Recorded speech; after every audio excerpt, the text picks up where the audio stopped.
রক্তদান মানেই জীবনদান। রক্তের ঘাটতি মেটাতে রক্তদান শিবিরের আয়োজন করে এগরা 1 নম্বর ব্লকের ঝুমকি অঞ্চল তৃণমূল কংগ্রেস এবং চিরুলিয়া 225 নম্বর বুথ তৃণমূল এবং মহিলা তৃণমূল কংগ্রেস।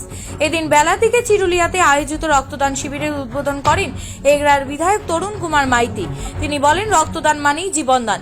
জেলার ব্লাড ব্যাংকে রক্তের ঘাটতি মেটাতে এই রক্তদান শিবির। ঝুমকি অঞ্চল তৃণমূলের সভাপতি ইন্দুভূষণ প্রধান জানিয়েছেন, আমরা সারা বছর দলের পক্ষ থেকে মানুষের সেবায় নিজেদেরকে নিয়োজিত করি। আমরা রক্তদান শিবিরে করে মানুষের পাশে দাঁড়িয়েছি। এদিন 50 জন রক্তদান করেন। এগরা সুপার স্পেশালিটি হাসপাতালে ব্লাড ব্যাংকে রক্ত সংগ্রহ করে। এদিনের অনুষ্ঠানে উপস্থিত ছিলেন জেলার কর্মাধ্যক্ষ তমাল তরু দাস মহাপাত্র, দলের মহিলা সভানেত্রী মানসী দে, পাঁচরোল অঞ্চল তৃণমূলের সভাপতি অশোক দাস, প্রাক্তন সভাপতি রেখা প্রধান ও দীনেশ কুমার প্রধান, স্থানীয় পঞ্চায়েত সদস্য সমীর নায়ক, উত্তম মণ্ডল, সুকুমার মান্না, বিমল মালি, মানস প্রধান প্রমুখ। না, এটা তো আজকে নতুন কিছু নয়।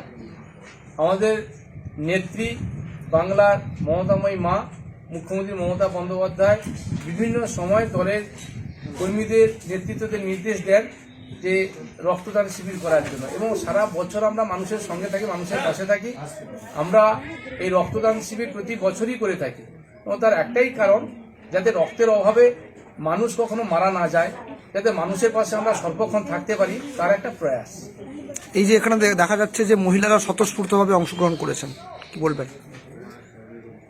আমাদের মাননীয় মুখ্যমন্ত্রী মমতা বন্দ্যোপাধ্যায় 2011 সালে ক্ষমতায় আসার পর মহিলাদের যে অপরিসীমভাবে সাহায্য সহযোগিতা করেছেন, এবং লক্ষ্মীর ভান্ডার থেকে শুরু করে রূপশ্রী, কন্যাশ্রী, এর টানেই মায়েরা আপ্লুত হয়েছে।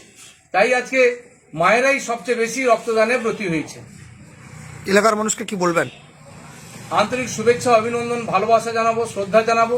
আমাদের এই আজকে রক্তদান শিবিরে যারা আমাদের সহযোগিতা করেছেন, কাছে থেকে দূরে থেকে সবাইকে, সকলকে, এবং সর্বোপরি রক্তদাতা এবং আমার সমস্ত স্বাস্থ্যকর্মী যারা আমাদের প্রত্যেক বছরই এই ক্যাম্পে আমাদের উপস্থিত থাকেন, সহযোগিতা করেন, তাদের সকলকেই আমার পক্ষ থেকে অনেক শ্রদ্ধা, শুভেচ্ছা, অভিনন্দন, কৃতজ্ঞতা জানাই।